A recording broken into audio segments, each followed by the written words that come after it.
28th of Sivan, of Tammuz, Hayom Yom. Hayom Yom. Each of the Rebbeim, the Rebbes, had Maimorim designed especially for the purpose of purifying the atmosphere. We had this idea before that words of Torah actually have an effect on the quality of the atmosphere. Every 2 or 3 years, they would review and recite, these Maimorim publicly. One of these special Maimorim of the Alter Rebbe was Hechaltzu, which is printed in Likutei Torah, without the glosses, meaning without the comments of the Tzemach Tzedek. And one of the Middle Rebbe's was Yafa Sha'achos B'Shuva Ma'asim Tovim. Better is one day in Shuva Ma'asim Tovim than all the world of the future. Its subject was the first 10 chapters of the Maimer in Derech HaChayim, which is a predecessor work to the works of the Rebbeim of Chabad. One of the Tzemach Tzedeks was Ma Tovu Ehalecha Ma Yankov, printed in Likutei Torah. And one of my grandfathers, the Rebbe Maharash, was Mi Ka'amcho Yisrael, who is like you, Jewish people. One nation, one singular, one very different nation amongst all the nations. And one of my fathers was Yadaita Hayom. Yadaita is a very famous Yadaita Chicago, and the Frierdiker Rebbe was in Chicago. He said the Maimer, which is based on his father's Maimer, the Rebbe Rashab. Yadaita, and this is Yadaita Moscow. This is the one that was said by the Rebbe Rashab. Know today and put it on your heart, Hashem hu Elokim, that Hashem is God, and meaning even in the world of Elokim, of multiplicity, Ein od milvado, there is nothing besides him. That's the Maimer, the Divrei HaMaskil of that Maimer. Okay, the lessons in Tanya. Ein od, there is nothing but him. In the broken heart and in the healed heart, there's only God. Chapter 11, we're starting a new chapter, page 1106. Yes? 1106, and in the Likutei Amorim. Yes, it is at the bottom of page 198, Perek Yud Aleph, 11. 11 is one more than 10, right? That's pretty obvious. But 10 is the natural order. 10 spheros. 11 is into the supra-ordinary order. So here we go. In the supra-ordinary order, it's actually possible for a person to have two different and opposite qualities of emotion at the same time. One, the tshuva tato, which is the emotion of hachnoah, bittul, brokenness, regret, and the midah is actually of joy on the other side, and that's what he will be speaking about as we begin right now. However, excuse me, liyas belibe hachnoah, for one's heart to be contrite, a broken heart. As the Chassidim say, there is nothing more whole than a broken heart, because the brokenness, the hachnoah, the bittul, the vulnerability, different ways of translating that, allow the light to come in. Yes, there's no more whole vessel than a broken heart. So that's the beginning, right? That was the beginning of Teshuva Tato, hachnoah. So one can have a contrite or broken heart. He bechinas Teshuva Tato. As I said, that's the beginning. That's how we define the beginning of the lower level of restoring the hay. The gam, and one can also, at the same time, be besimcha. Be besimcha, bechinas shteihem biyachad. You can have both of these together. Kavar Milsa Amura, Bilikuti Torah Sev Perek Lamedal. This has already been spoken about in the first part of Tanya, at the in the end of chapter 34, and he brings now an expression from the Zohar, which is a short story. Kamisha Kosev is written by Zohar Kodesh. It's written in the Holy Zohar about Rabbi Eliezer. He says, Hedva takia beliboy mesitra. Joy was implanted, literally fixed in my heart from one side, and sadness from the other side.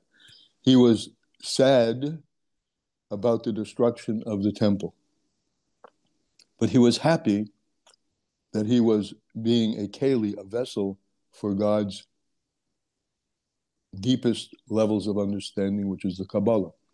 We also had another rabbi who, at the destruction, danced. He was sad for the destruction, but he danced for the vision of the future temple, which the destruction of the second temple was a prerequisite in God's mind for some reason, a requirement on the way to the third Beis HaMikdash.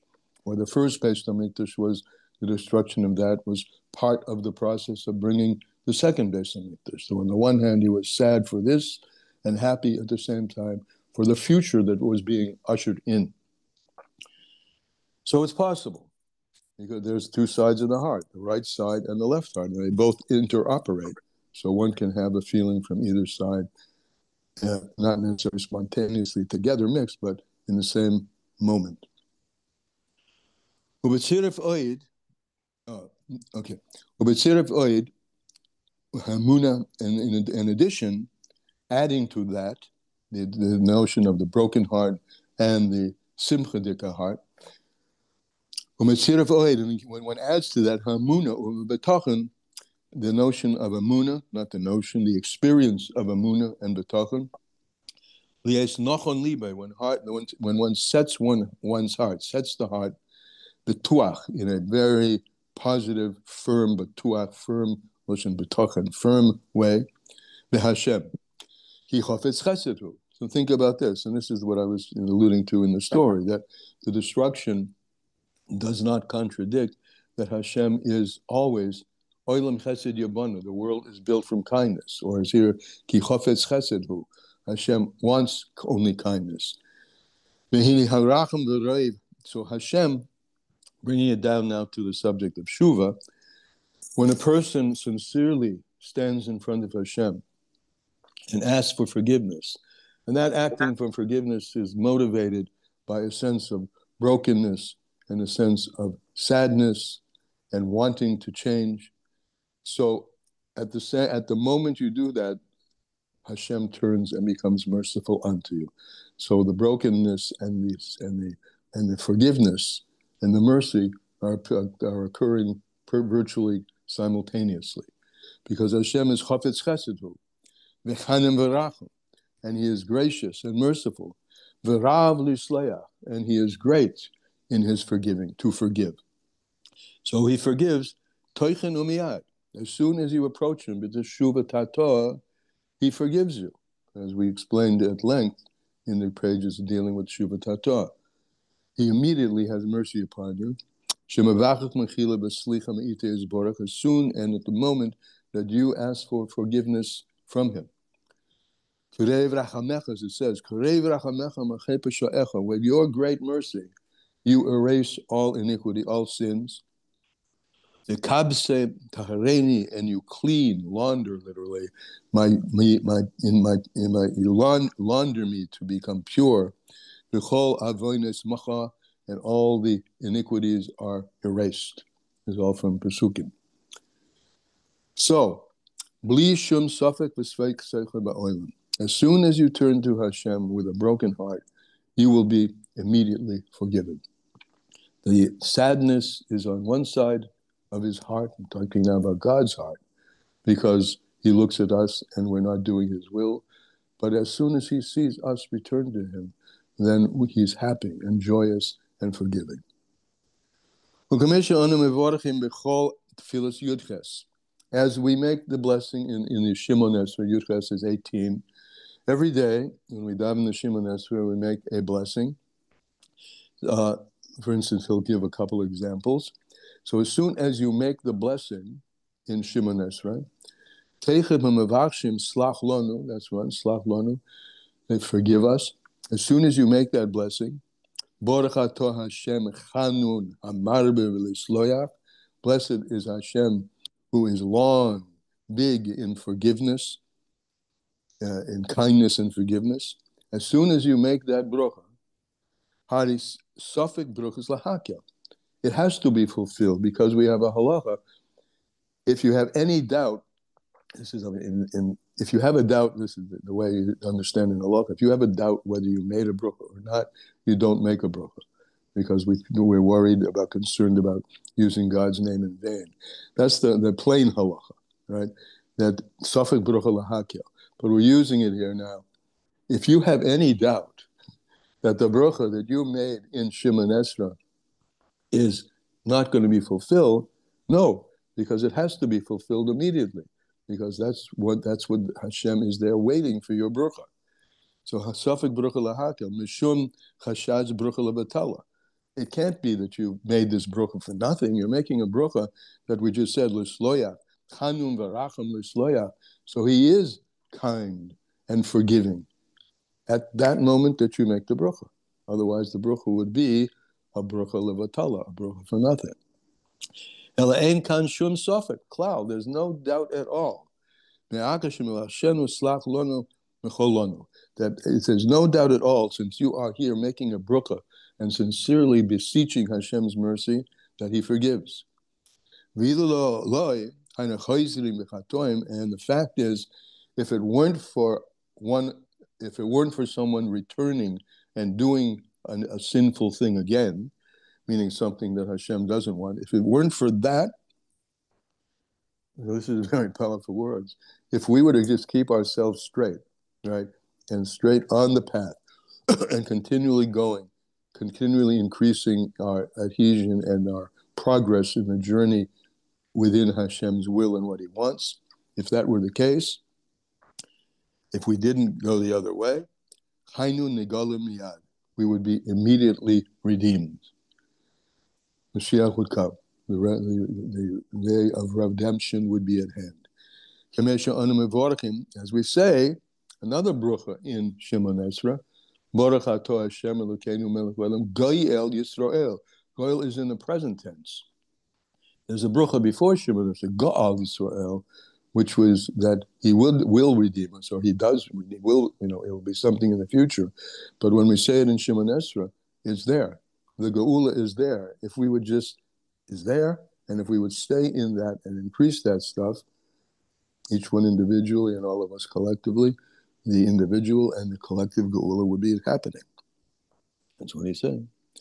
And he gives an example of this. This is not so outlandish to understand, because in human interactions, human behaviors, we see it also as follows. Even in a relationship of human beings with each other. When you ask mechila for somebody, as we do generally on Erev Yom Kippur, the person is obligated to, halachically, to forgive you. And the person cannot be, if to fulfill the halachas and live according to halacha, if someone asks you for forgiveness, you can't be cruel. And hold back the forgiveness. Even if someone cuts your hand. As it brought in the Gemara, that even if someone does physical damage to you, as soon as he asks you for forgiveness, the halacha is you have to forgive. That's what God wouldn't expect that from us if it weren't possible. And the halacha is if you ask someone for forgiveness 3 times, and he doesn't forgive you, you no longer have to ask for forgiveness. And then he brings a story about David HaMelech and the Gaboinim. This was a group of people they weren't Jewish, they wanted to convert, and but because of their current behavior, that is, they were enemies of the Jewish people. There was a war there, so Shaul, the king, slayed them, and these Gabonim, they besought, I guess that's the proper word. They besought from David to forgive them, from David HaMelech alav shalom. They had mechila. They sought mechila be'ad for that which Saul did to them. Shahemi says he killed them. And David didn't want to forgive them. And Gaza David Aleim, and he declared on them, Shalei Yavu B'Chal Hashem. In other words, these people who were killed by Shaul, right? A great,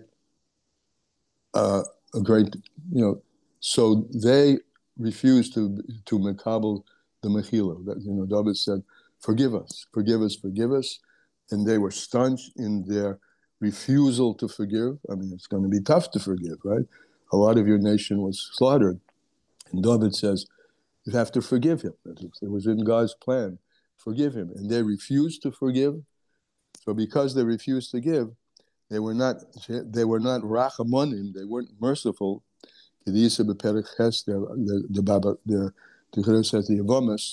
So they were not accepted into the cloud of Jewish people, because one of the hallmark midos of Jewish people is Rahmanas, is mercy. I think David HaMelech asked them for forgiveness, and they didn't want to forgive, right? They didn't want to forgive. Yes, they didn't want to forgive. Well, Shaul actually, they didn't want to forgive that the Jewish people had done such. Can I perhaps put in something here? It says David HaMelech mehem mechila. He asked from them mechila. Right, about Shaul. Exactly, that's right. That's exactly right. And they refused to forgive. I think that they died because they served the Kohanim, and when all the Kohanim were killed by the soldiers, like Shaul, kind of because they had helped David escape. So I don't think it was many, but there were Gevonim that died because their parnasa was to help the Kohanim, and when that city of Nov Ir Kohanim kind of was dissolved, that's how the Gevonim died. Like, I don't think they were killed on purpose. And then when David asked that they should forgive, right. They refused. So, correct. They refused to forgive, and then there was a whole confusing thing about them, because they were from the nations that we were supposed to kill, and they tricked Yehoshua and pretended to be from far away. Well, so they became water carriers and wood choppers. All right. Well, I mean, look, thank you. No, really, thank you very much for the detail. But the point is this, that they refused to forgive. Many of them were killed, and David asked them to forgive. They didn't forgive, and because they didn't forgive, they were not allowed to convert and become part of the Jewish people, because they didn't have the midah of Rahmanas, of being able to forgive.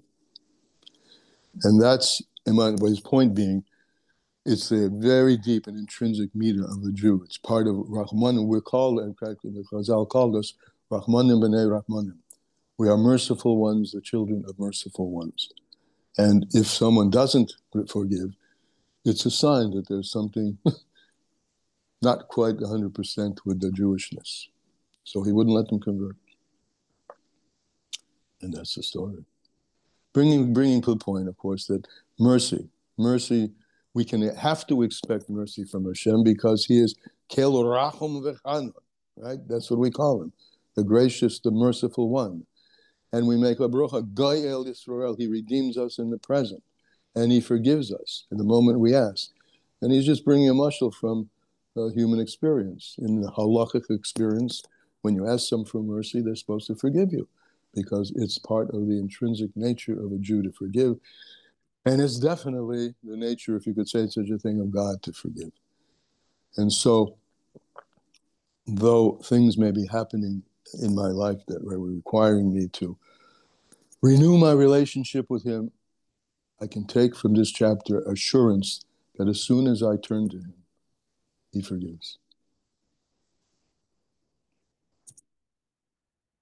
That's today's stuff. Any other comments, questions? Please, if you do. So, I don't know about you guys, but I have plenty of opportunity almost every day to forgive. Rabbi. Yeah. So God is pretty much like, I think what we're saying is God is like instant. You ask for forgiveness, he forgives. So how could we not do like God? Because we ask for forgiveness right away, he forgives. There's no sort of like, we don't need an attorney. Like, it's just our word versus his word. But I'm very hard for me to forgive people, especially if they wronged me. Okay, so work on it because you have something within you that enables you. You just haven't tapped it yet. Should be, this is kind of a Nesinus Koyach, giving us a sense of a power that we have. That's literally Nesinus Koyach. And if we're not, we need to tap into that energy. If we're holding a grudge, we need to go closer to that energy of saying, God forgave us. We should be able to forgive. Beautiful. Exactly. Thank you. Thank you. We just learned recently that the way to kiss Hashem and the way to hug Hashem is to align our midos with his midos. To learn Torah with our minds, that means aligning with Hashem's chachma. To dial up or down our midos to align mahu rachum afata rachum. We just learned it in the Tanya. That means that's our way of cleaving to Hashem, is aligning this our midos to his midos. Yes, yes, yes. Beautiful. See you tomorrow as we go forward and live this, live this, live this, live it.